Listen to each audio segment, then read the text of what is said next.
Let's do this. It's time for Hangin' with Langin. I like that she's got a big dirty mouth that gets her in trouble. Wow. Stop me, 'cause I'm having a good time. Hey, you guys. Hello. You're hanging with Langin.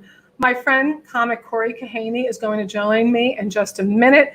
What a great show. I'm telling you, tonight we're going to be showing you clips of the queens of comedy. And I am talking going back to a woman born in the late 1800s. These women have paved the way. Some of them you're going to know. We're going to talk Joan Rivers, but there are going to be some that I double dog swear many of you won't know. So it's really exciting. And how I got turned on to all of this is because of my friend comic Cory Kahaney. And by the way, those of you watching, you need to share this right now. That's what we do. It's only fair. It shows you care. And you have to do that. And I'm trying to find it here myself. This is, you know what? It is so crazy, all of this. I am telling you, this whole tech world, doing it by yourself. I used to have broadcast quality equipment. Cory makes fun of me for that. So now I'm watching you guys. I want you to share this, please. This is how we grow the numbers. Hanging with Langin. I come to you weekly. If you miss a show, it's all on patreon.com, Maureen Langan, patreon.com, Maureen Langan. All the shows from Alan Zweibel, who was an original Saturday Night Live writer, to Sandra Joseph, who played Christine in Phantom of the Opera, the longest running leading lady in the longest running play on Broadway. So you'll see cool things like that, a lot of cool comics, academics to alcoholics, and everyone in between. That's who we chat with. So here's what I wanted to tell you. A number of years ago, Cory Kahaney, who's been on with Letterman 7 times with Craig Ferguson, her TED Talk, killing it. You got to check it out on YouTube. It's freaking fantastic. Her TEDx, one of the funniest and most powerful TED Talks ever. So what I wanted to tell you is a number of years ago, Cory produced this theater show. It was a huge hit. It was off Broadway. It traveled the country, and it was called the Jewish American Princesses of Comedy. And then I think she changed it to the Princesses of Comedy because people didn't like the acronym JAPS. Some people are sensitive. It was touring everywhere, and it showed clips of these great icons of comedy. Some I did not know, and it was such a lesson. She invited me to be one of the comics on the show because I'm Jewish. I think I was the only shiksa on one of the shows. But it was such a fantastic experience. It's so timely now, more than ever, with the marvelous Mrs. Maisel. And there's been a lot of interest for her to bring it back. So stay tuned with that. So anyway, here we go. Ladies and gentlemen, my buddy, the gifted, the talented Cory Kahaney. Hi, Cory. Hi. I remember how you sold me on doing the show. You're like, but I watched Tony Fields live with my father. Is that what I told you? It. It was such a great experience. It really, truly was. But I did learn a lot, and you are the queen of this. You know so much about this, and I've immersed myself because of you. I think all of us, we're expanding it beyond just Jewish comedians and performers. Yeah. Thus the queens of comedy.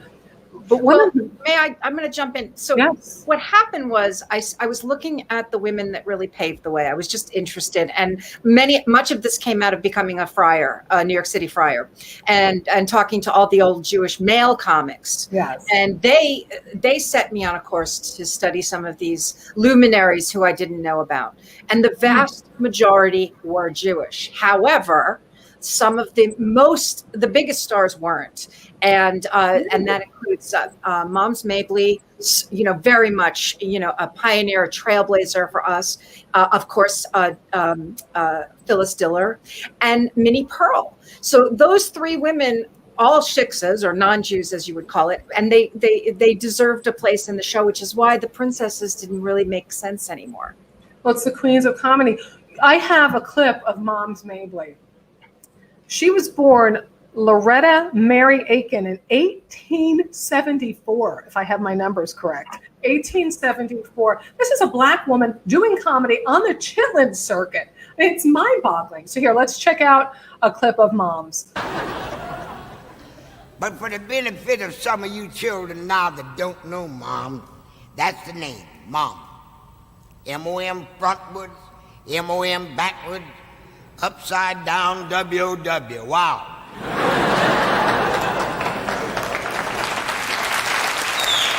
been accused of liking young men. And I'm guilty. And I'm gonna get guiltier. I don't want nothing old but some old money. Buy me some young ideas, that's what I'm gonna do. No, I tell you what, children, I'm married too young. 15 years old. When I come along, your parents picked who you was to marry. And my daddy picked this old man, older than dirt. My daddy liked it. My daddy should have married him.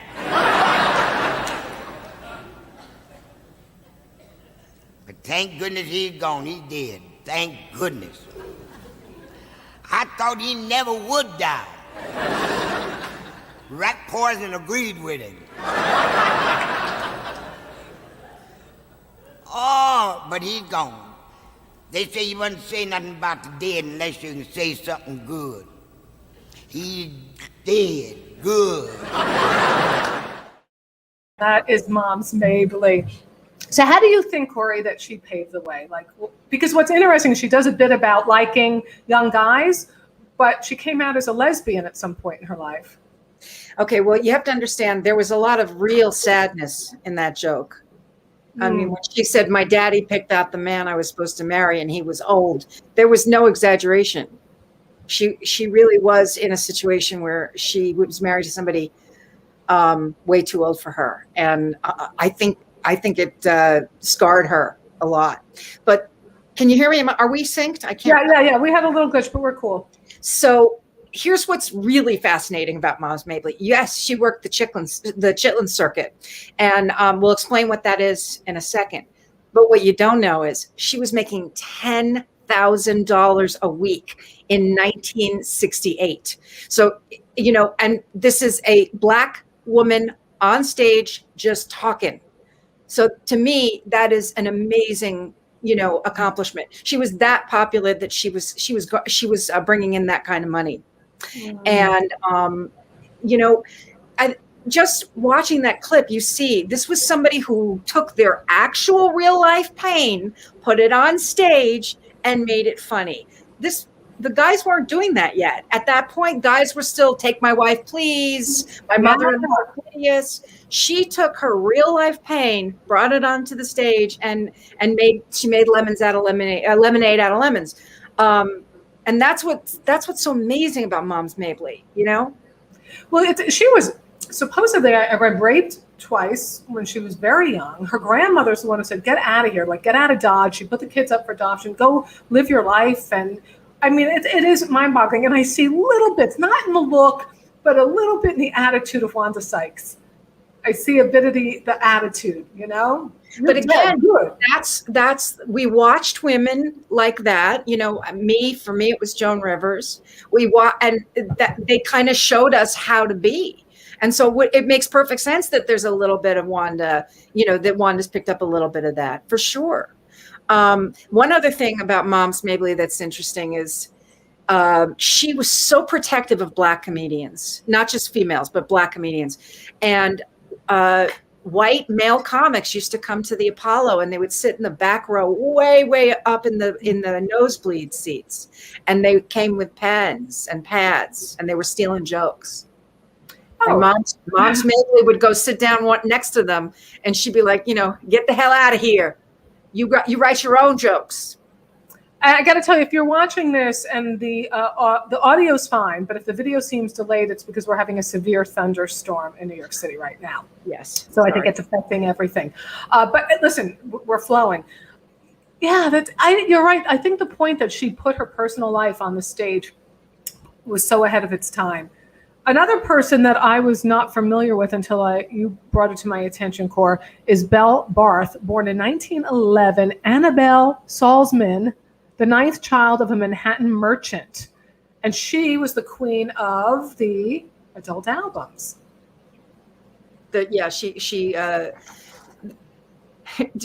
Again, really ahead of her time. She couldn't get booked in the Catskills, even though she wasn't any dirtier than than Buddy Hackett. Really, she wasn't. She couldn't get booked in the mountains, and you either got booked in the mountains or you didn't work. And so she found a little bit of a niche in the late night club scene in New York City in the 50s on the East Side. A lot of those clubs would put her on. And she thought, well, you know what? Let's just press our own albums. So she went to one of those places where you make your own album, and she made them, sold them after the show, and they were considered X-rated. They were called, I think they're called party albums, something like that. Something like that. And I have a clip I put a couple clips, she did 45-minute albums. She did some in Atlantic City, some in Manhattan. Body. I mean, I took 2 risque bits that she did in here, and I think it's going to surprise some people what she got away with. I'm gonna line 100 men up against the wall. I bet $100 I can bang them all. I banged about 98. I thought my back would break. I went around the corner, got an oyster stew. Came back, banged another 2. I'm gonna win that banging bet. I may bang the other 2 yet. Tomorrow night at the Darktown Strutters Ball, I wish I had strength. Tomorrow night, Darktown Strutters Ball.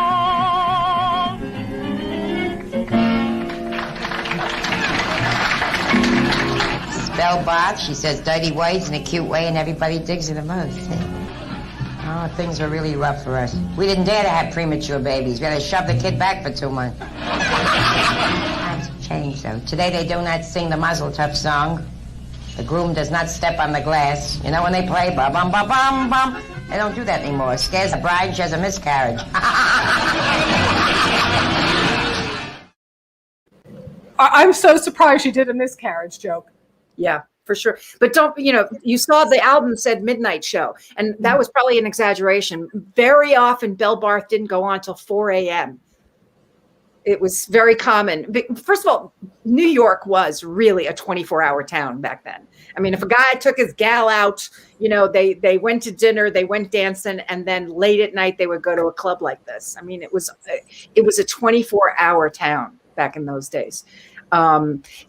I listened to it and I was thinking, it's also interesting. She also was a lesbian, I think at the end she finally accepted it. She wasn't into men either. Interesting. Well, interesting. Yeah. One woman let's talk about why she was so ahead of her time real quick. This was a woman in the 50s saying 2 things. We have sex out of wedlock and we like it. And that was crazy, crazy progressive. Well, I love that she looked at a gal in the front row. She played with the audience. I mean, her crowd work was fantastic. And she said, my nipples are bigger than your tits. I mean, right out there. Not the nipples or the tits. I mean, what she was saying. And again, if you're watching this, I'm with Cory Kahaney, my comedy friend. We're talking the queens of comedy, women who came and paved the way. You know what? Because there's a huge thunderstorm, if you're watching it, the video gets a little stilted and actually frozen, but the audio is working just fine. So this is a podcast, so we're going as if. Talk to me about Betty Walker. I have a clip. First, I want to talk about her. She was born 1928, Elizabeth, New Jersey, the daughter of Latvian Jews, and she did this overbearing Jewish mom. She portrayed that. You talk to me about her. You know her better than I. Yeah. Well, Betty Walker was an unintentional stand-up comic. What happened was she was a character on the Goldbergs. Which was really the first American sitcom, The Goldbergs. She was the annoying, nosy neighbor who would lean out her window and listen, when the women were putting up their laundry between buildings. And this character was everybody knew a woman like Betty Walker. And Steve Allen invited her to come on the show and just do that character. But, she didn't know how to do it. So she brought her phone with her and she did it with the phone as though she was a busybody on the phone. And her nightclub career was born right then and there. Well, we have her on the phone. I didn't know that. And first of all, before I show the clip, I didn't know that the Goldbergs, first of all, I didn't know that recent years that was a remake of some sort, the Goldberg. I had no idea what the Goldbergs were, that it was a sitcom. I don't know that it's a remake. I think the Goldbergs, the first Goldbergs was an American sitcom, you know, in a tenement building, Jewish family. It didn't last for very long, but it was very, you know, very ahead of its time. I had no idea. I have to research. I want to see it or clips or something. All right, so here's Betty Walker playing the overbearing, seemingly, it doesn't seem, helpful Jewish mother.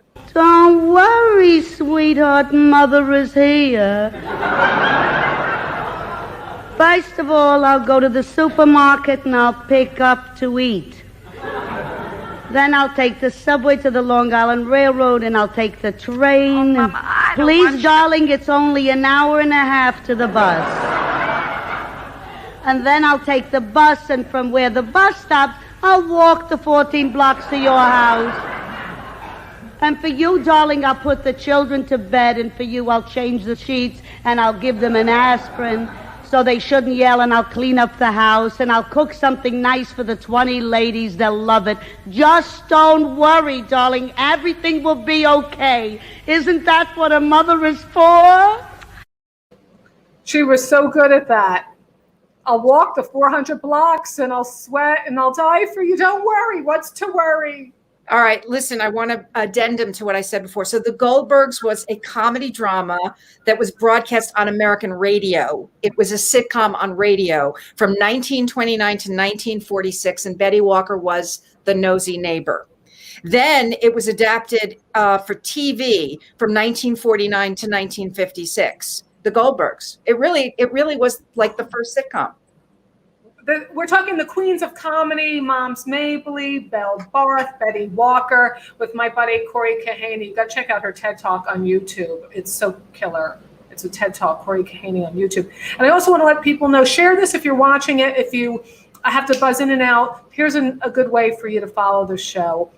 The best way, go to my website, Maureen Langan, and you can find out all the ways. But patreon.com, it's a subscription base starting at $5 a month. You get all the shows archived, and at different levels, you'll get a Don't Make Me Hate You t-shirt. See that over my shoulder? Because I don't want to hate people. They make me hate them. I'm a victim. I start out liking you. It's what you do that causes me to hate you. Patreon, Patreon.com. Different levels. Send me a t-shirt. I'll do a comedy show. I'll bring Cory with me. We'll do a comedy show together. So at the different levels, you pay a different amount, but we'll bring you good things. Good things. And by the way, if you're just tuning in now, Cory is stuck in the Berkshire, so I'm filling in for her at Gotham Comedy Club tonight. So run on over. Right? Yeah. For sure. So Betty Walker, I will tell you, the funniest thing about her is, even though you couldn't tell, she was incredibly vain.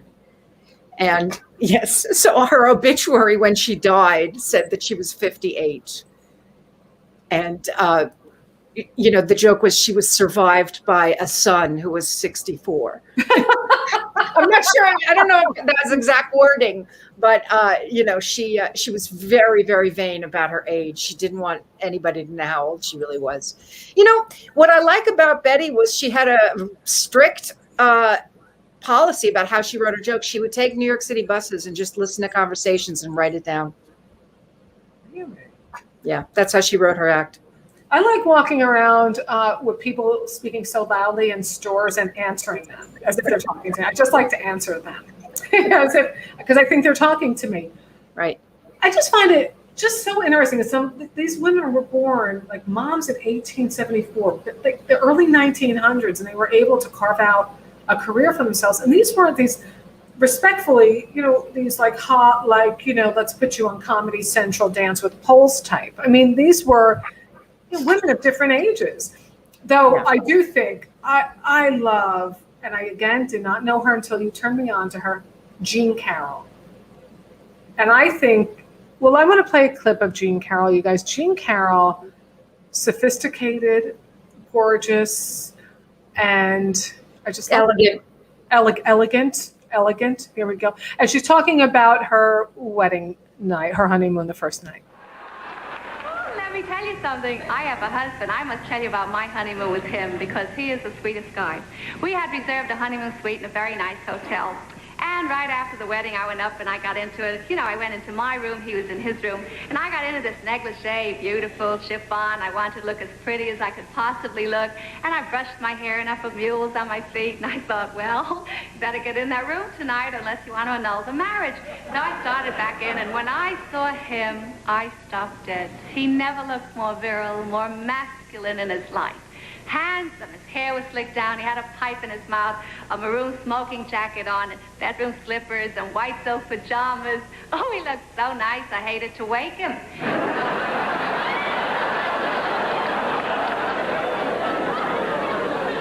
I went over, I shook him, I said, honey, it's your wife. He said, quick, hide me.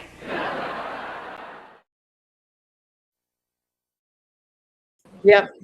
Love her. Love her. So talk about Jean Carroll. 17 appearances on the Ed Sullivan Show. 17.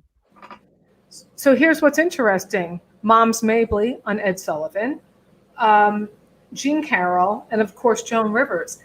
Ed Sullivan, I mean, who would have thunk? He really supported the female comics.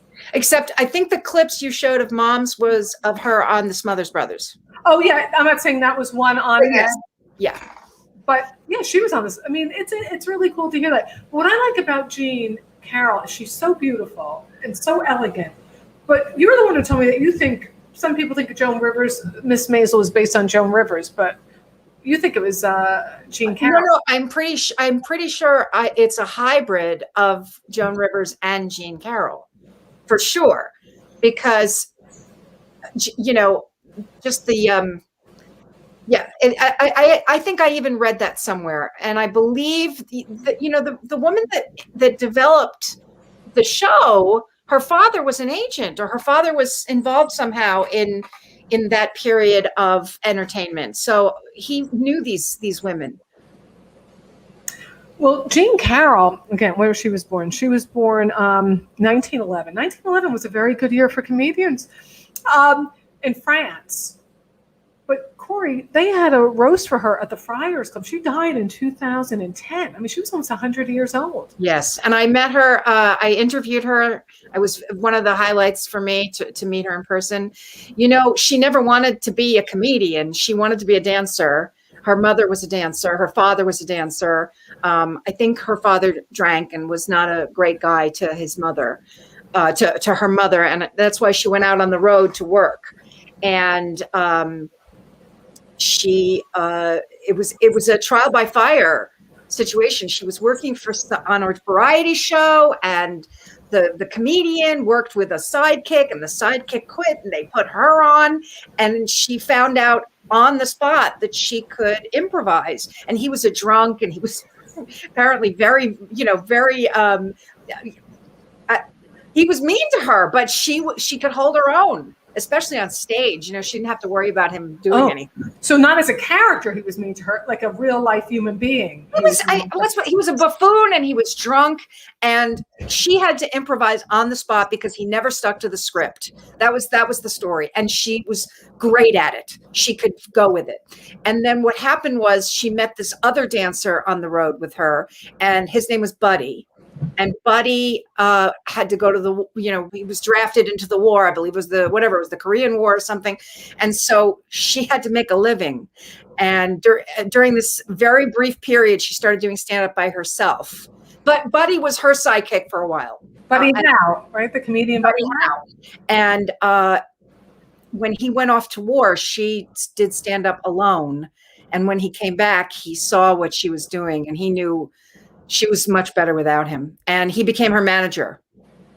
And yet the Friars made room after Buddy Howe. They have a Buddy Howe room at the Friars Club. There's no Jean Carroll room because they're misogynist pigs. Doesn't matter that he's not as good as she is. However, Buddy Howe became one of the greatest managers, one of the real old-time managers in New York City. I believe he was a businessman, for a long. He turned down Joan Rivers. Joan Rivers asked if Buddy would sign him, and he said, "I already represent the funniest woman in America. Why do I need you?" My mom. So what was it like when you met Jean Carroll? I would have been beside my, well, she was very elderly at that time, but what was it like? I met her, I'm going to say she was like 89. She, again, also very vain. She didn't want to be on camera unless she had really had the time to, to doll herself up. She was dolled up by the time I got there, and her eyesight was going. So there was, she didn't want to be seen much in public because she wasn't her whole, herself. But where we did bond was about how our children, particularly our daughters, had resentment over our careers and wished that we were the types that would make cookies and be home when they got home from school and, went to all the school plays and stuff. And she and I had a few laughs about it. So she said to me, well, one day I bought cookies. They were already made, but I put them in the oven and I had on the apron and I waited for her to come home and I wouldn't stop talking to her and asking her questions about her day. And she finally said, stop it, Mom. Go back to work. Exactly. You're home all day. You're going to be like, why didn't you have a career? Why didn't you leave me alone? I mean, that's the whole thing. People want what they don't want, what they think. Anyway, so her intonation, though, like her timing and her rhythm, it does remind me of Mrs. Maisel so much. The rhythm. Right, for sure. And you're seeing her doing sort of, I think probably the 7th or 8th Sullivan there. But the very first time she did Ed Sullivan, I have an old clip of her and you can see her swallowing. And I related to it so much because there's that swallow for all of us that are doing a really scary show, like we're intimidating. And that swallow means my first laugh worked. And I'm going to relax now. And I saw it in her face. And I fell in love with her when I watched that. I also think what's great about her is that she was not afraid to be a woman. She didn't need to wear a costume. She didn't need to badmouth herself. She didn't put herself down. There wasn't a lot of self-deprecating humor. It was all about her kids, her husband, other women, women in stores, shopping, what that was like for her. And it's all topics that are still relevant today. She had a sitcom. They called it the Jean Carroll Show, or there was another name for it, also known as what's it here? Oh, Take It From Me, because she says, "Take it from me." I wonder why it didn't last. I haven't seen it, or any. It only lasted one season.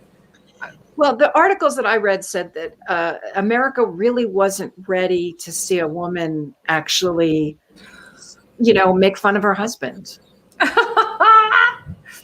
Oh God.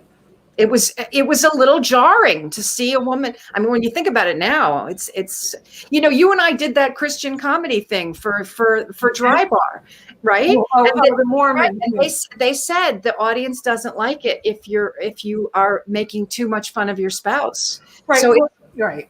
Cory and I both did taped a special in Utah, and the audience is predominantly Mormon. And by the way, mine's called Don't Make Me Hate You, coming out this summer. So it is. I'm so excited. Friggin' pandemic. How about some work? They said you can lightly make fun, but don't disparage marriage. Don't. Right. So there was exactly. a lot.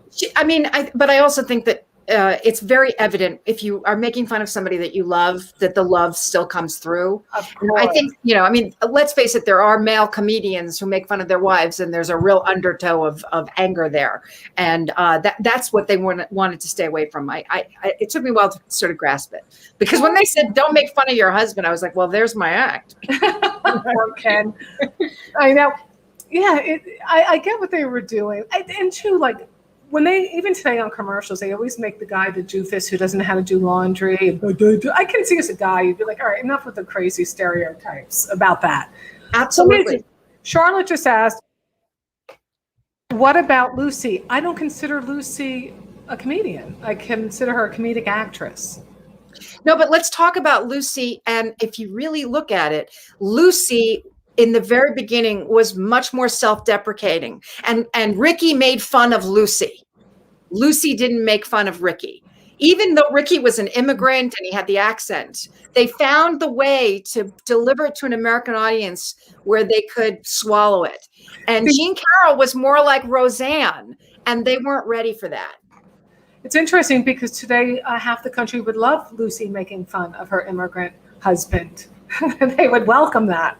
Theaters would be packed, rallies even. Perhaps there would be rallies dedicated to such things. I don't know. Perhaps. Oh, one thing before we move on from Jean Carroll, I was looking at pictures of her before her comedic days, her early days, I guess when she wanted to be a dancer, perhaps an actress. She did the blonde hair. She looked like that very 1940s actress type, bombshell.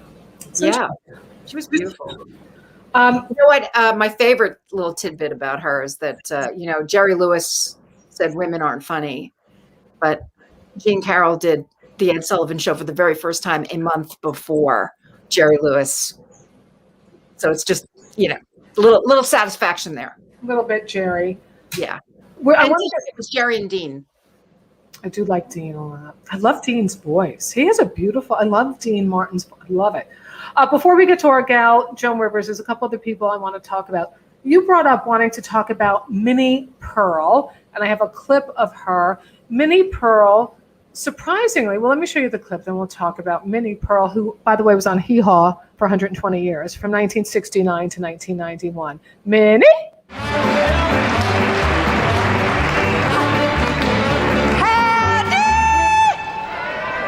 I'm just so proud to be here.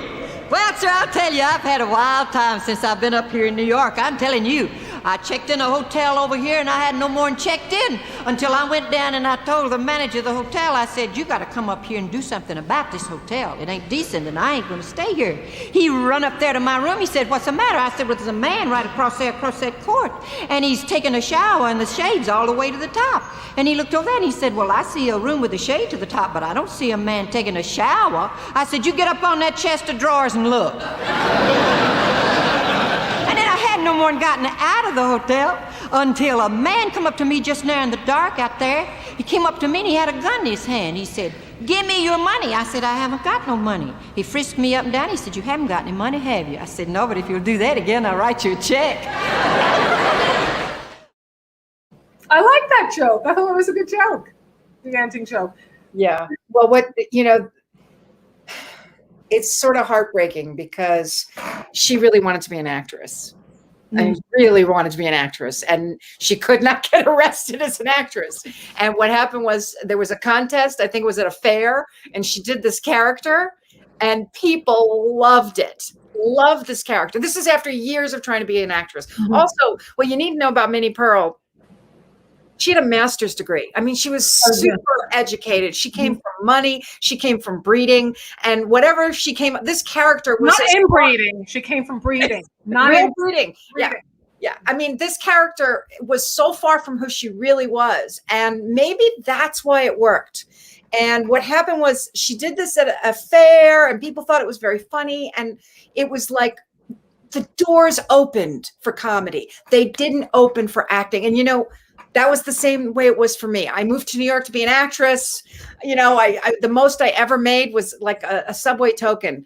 And I stopped and I went and I did another career. And then when I tried comedy, it was like, oh, it's this I'm supposed to do. And I think that happened for Minnie. And very soon after she did this fair or this contest, somebody introduced her to the Grand Ole Opry, and she was a total regular there. And so when the Grand Ole Opry people made Hee Haw, it was a natural to take her with them. Wow, 30 years. I was going to mention that too. I was surprised that she was so educated, because her character, of course, is the antithesis of that. And she came from comfort and money. Really interesting, too, because she was born in 1912 to have a master's degree. I love that stuff. Yeah, apparently her father believed that women should be educated, and he made sure they were given the same opportunities as the sons. I love that stuff. I mean, as if, it's so insane to even have to think that your father has to believe you should be educated in order to get educated. It seems so backward to me, but there's still families like that. My buddy, Cory Kahaney, comic, is joining me. We were talking about the queens of comedy. We're going down a list of women who, some you may not even know, like Belle Barth or Jean Carroll or Betty Walker. And some we'll get to Joan in a minute, we're gonna end with that one, but a couple more I wanted to talk to her about. And follow her on YouTube, her TED Talk. It's fantastic. And check out my new website, maureenlangan.com. I'm doing a lot more. I'm doing all my stand-up, but corporate hosting and emceeing and moderating, things like that, using the broadcast background. Cory, I got a picture here.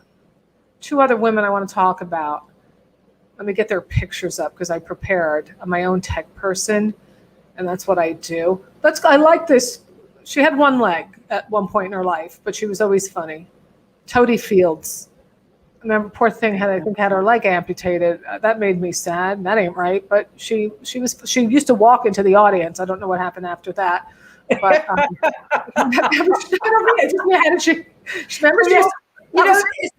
it just goes to show you all of these women had that vanity. Every one of them had that vanity in common. Oh, I thought you meant they had a crutch, like something that they went back. No, they were all very vain. Go ahead, play her.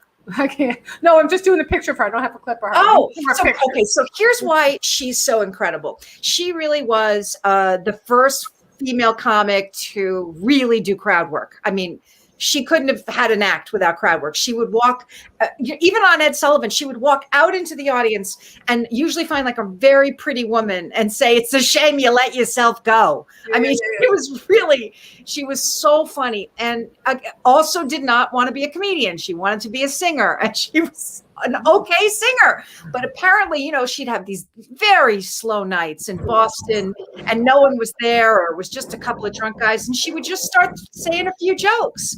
And one of the club owners finally said, "Just do that." Stop singing. Yeah, stop singing. I loved her. I used to watch her all the time with my dad. And again, body and confident and little boom, and just go out there. And it was very sad though when she did lose her leg. I mean, it really was very sad. But talented. They're all so different. That's what I love. They're all so different, the women we're talking about. And again, Ed Sullivan. These women got on these shows and got highlighted and had an opportunity. Now, one of the reasons I went to San Francisco for the very first time about a decade ago was to be in the San Francisco comedy competition. And I don't like competitions, but I thought it would be a good opportunity to experience different venues and just see what's going on out there in the comedy scene. And one of the biggest reasons I wanted to go was because we got to perform at the Purple Onion. And Phyllis Diller, that was her home club. And I so wanted to just see what it was like. And it actually reminds me of New York's, the Comedy Cellar, the original one space. But I don't have a clip, but here's a beautiful, crazy, zany, wonderful, outrageous Phyllis Diller. Phyllis had a friggin' hard life, married to an alcoholic, 5 kids, I believe, working in advertising, paying the bills. Not easy. That took such balls for her to get up and begin a career for herself. Yep. And not only that, but I mean, I think the husband, he was pretty cruel to her too. I think he was like, get out there and make that money.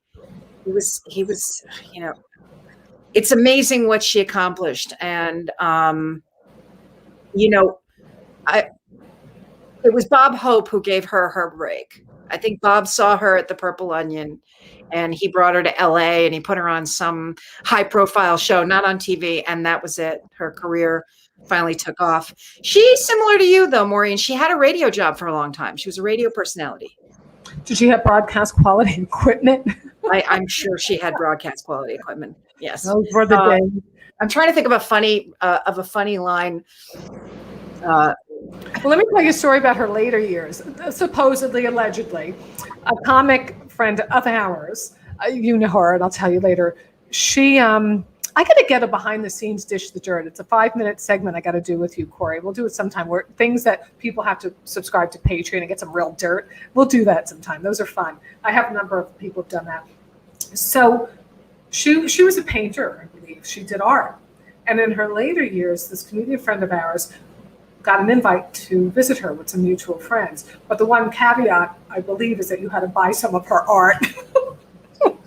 I don't know if it's true, just a little story. I worked with her a few times. You and I interviewed her on our show. Oh, we did? Yes. Oh, yeah. We had her on the Rosaritas, the Radio Ritas. Radio. And I had a morning radio talk show together where we had to get up at like 5 in the morning or be there at 5. And Cory thought it'd be fun because we'd have healthy fruit every morning. And I said, it's going to be a freaking nightmare, Cory. I used to work morning radios. And about 3 weeks into it, you go, what the hell was I thinking? Oh my God. Anyway, once again, Maureen was right. But I worked with her later on some other silly show where she was a judge. And one of her assistants said that when she does a hotel, she goes to perform at like a hotel in Tahoe or Vegas, she doesn't bring a suitcase. She would bring a drawer, like from her actual wardrobe. She would bring a drawer that was filled with all of her cosmetics, because what was the point of packing and repacking? So she would bring the whole drawer, and she traveled with her own do not disturb sign to put on. Well, she could have left all the clothes and makeup in a suitcase instead of a drawer, and it would have accomplished the same thing.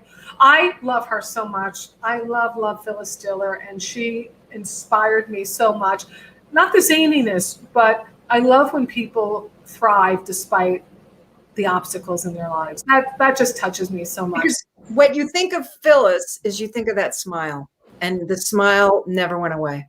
And that cackle. She was much more attractive than that zany character. But we're going to wrap with, come on, she's a legend. She's our legend. It's Joan Rivers.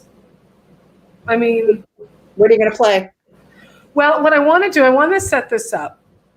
I want to play 2 very short clips when Joan Rivers was on Ed Sullivan in 1966, and then again in 1967, a year apart. And the reason I want to play this, first of all, you get to see her in her basic, infancy in this business. But I think it's a real testament to the hard work a comic has to do to polish themselves and to get their sea legs and their stage presence. And normally when we do a television appearance, and Cory would know this much better than I because she has 8,000 million television credits, you don't repeat the material, generally speaking. Once it's been on air, you move on. But she's doing the same bit, but to see how much better it gets the second time around. So I'm going to show the first one of her on, Ed Sullivan, Irish guy helping people. And too bad he was not still alive. All right, so here we go. Joan Rivers, Ed Sullivan, 1966. There are a lot of single people out here tonight, aren't there? I'm married, ha ha ha. Thank goodness. No, because in America, I don't know if you're aware of this, but as long as you're single, it is a man's world. All a man has to be in our society is clean and able to pick up the check, and he's ready, A girl, when you're single, you have to be bright, intelligent, witty, a good sport. Howard Johnson's again, hooray, hooray. All right, so listen up. Howard Johnson's hooray, hooray. Now watch the same bit in Joan Rivers a year later in 1967 on Ed Sullivan. I'll tell you something, the way the styles are today, I'm glad I'm married, because if I was single, I could never get married looking like this, And I feel sorry for any single girl today. The styles and the whole society is not for single girls, you know that. Single men, yes. A man, he's single, he's so lucky. A boy on a date, all he has to be is clean and able to pick up the check. He's a winner. You know that. Or a man can call up anybody in the whole world. You know that? Hello, I saw your name in the locker room. I thought I'd give you a quick call. Excuse me. A girl can't call. Girl, you have to wait for the phone to ring, right? And when you finally go on the date, the girl has to be well dressed. The face has to look nice. The hair has to be in shape. The girl has to be the one that's bright and pretty, intelligent, a good sport. Howard Johnson's again, hooray, hooray. The interesting thing about watching that, and I know some of this is audio, but the podcast, the videos on Patreon, her body language is so much more confident. She acts it out. In the first year, 66, she's holding her body. She's folding her arms a little more. The second time, she's like pointing, and I'm not taking this crap, and hooray, oh, hooray, hooray. So much more acted out and confident, don't you think? Yes, but I also know a little dirty secret about it too. What? See, Ed did not, if Ed thought you were funny, Ed just wanted you to do the same bit. And it was very frustrating for not just female comics, for male comics too. And really, one of the reasons why you see the same bit and it's so elongated. Joan would say, okay, I'll do the same joke. but I'm going to do a longer bit, or I'm going to do the same joke, but I'm not doing word for word the same joke, because you want to show the audience that you have more more range. And the way that Tony got away with it, because same with Tony, he wanted her to do the same jokes. Tony would sing a song at the end, and the song she would vary. That's so interesting, because you have an audience, you have limited number of television channels, and people are tuning in. But sometimes listen, when I see Bruce Springsteen, I want the same songs. Sometimes I want the same songs. Look at this bit's so good. But still, in all, the way she delivers herself a year later, no doubt. Her chops are so much more there. It's interesting. Joan, I've met Joan a number of times. I'm sure you've met Joan a number of times. I got to interview her. I remember when she, in her later years, God rest her soul, she'd be down at the duplex in the Village, working out her material in the upstairs cabaret room. And she'd put her big sheets of the oak tag. Is that what we called it in fourth grade when we made a picture? She'd have her oak tag and her notes and her jokes written out there. And she'd say to me, "You're a comic, sit up here," so that I wouldn't out her or make her uncomfortable because of it. I thought that was really cool. Right. That was a cool experience. Her comics were her favorite. She'd rather talk to a comic any day, for sure. So what do you think I think she has one of the biggest impacts. I don't know what you think her impact is on comedy and females in comedy. Well, speaking personally, I mean, my grandmother would let me stay up if she was hosting Johnny Carson. And she was a guest host on Carson often. And, what they never tell you is she always had bigger numbers of viewers than Johnny when she hosted. Not all the time, but by and large, she had really good viewership. And I don't understand why he shunned her so much when she went off and did her own thing. I don't know the whole story, but I know when I saw Joan Rivers hosting on Johnny Carson, The Tonight Show, I knew I made sense. And that I'll never, I can never repay her. I will say this, and I don't know about holding a grudge or never taking her calls or cutting her off for life, and then having the future host didn't have her on until Jimmy Fallon, a decade ago, before she passed. So she was banned from The Tonight Show for decades. I will say this, though, and I love Joan, I love her, but I still can look at something critically. Johnny gave her so much opportunity, so much exposure, that if she's going to take a show head to head with him, an hour later, or talk to him, say, I have this great opportunity. You have been my mentor. You have helped me not mentor. You have given me so much opportunity. I could understand him feeling slighted by that. No, you can't. I think the story goes she did tell him personally that she took the job. And I also think Johnny knew that her husband, Edgar, was also her manager. Edgar made the call for her to do this. And then Edgar commits suicide. Maybe you could put your grievances aside and say, I'm sorry, your husband killed himself. You know what? Let's let bygones be bygones. I can understand, shun her for 5 years. But, and then Jay Leno, he couldn't be a big shot and let her on. Come on. Yeah, I'm not defending any of that, because I agree with you on that. I'm just saying I can understand if Johnny Carson gives you all this opportunity, and now you're going to go head to head with, of all people to go head to head with, of all the person who put you out there so much. It's like if Ed Sullivan helped me, how could I? Anyway, I love her. I miss her. She's such a voice we need right now, this freaking politically correct environment we're in. She would She would have chewed them up and spit everybody out. And I think also it's not just for female comics, for all women that are any entrepreneurs in any way. She's the beacon, showing that you can come back from anything. She's a phoenix, always rising from the ashes. It's amazing. And she went through so much. She created a great daughter who I've met a number of times. Listen, we bow down to her and all of these wonderful women. Check them out if you don't know them. Moms Mabley, Belle Barth, Betty Walker, Jean Carroll, Minnie Pearl, and of course, Joan Rivers, Toady Fields, Phyllis Diller.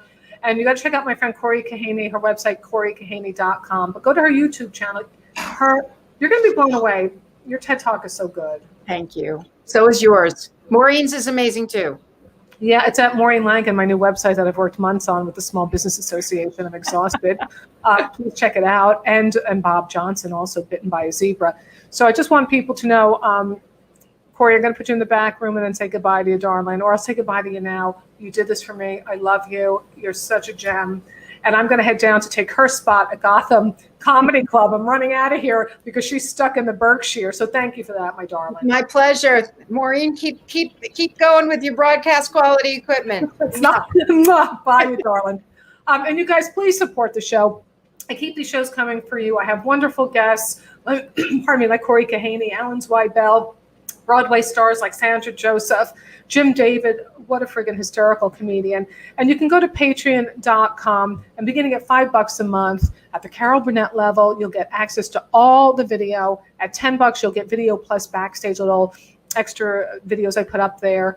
And at the Phyllis Diller level, I will get you a Don't Make Me Hate You t-shirt, and you can go all the way up to the Joan Rivers level. So we got 50, 100, 1,000. Do you want to be a sponsor of the show?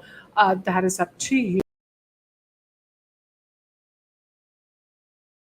I'll put a comedy show together with you, maybe with Cory Kahaney. We can have a wine party. But check out MaureenLangen.com for all of it is there. And if you need a host for your corporate event or a comedian, or I can put shows together for you, just reach out. You guys are awesome. I really appreciate all the support. I'll see you soon with another show. And until we meet again, bye, wig.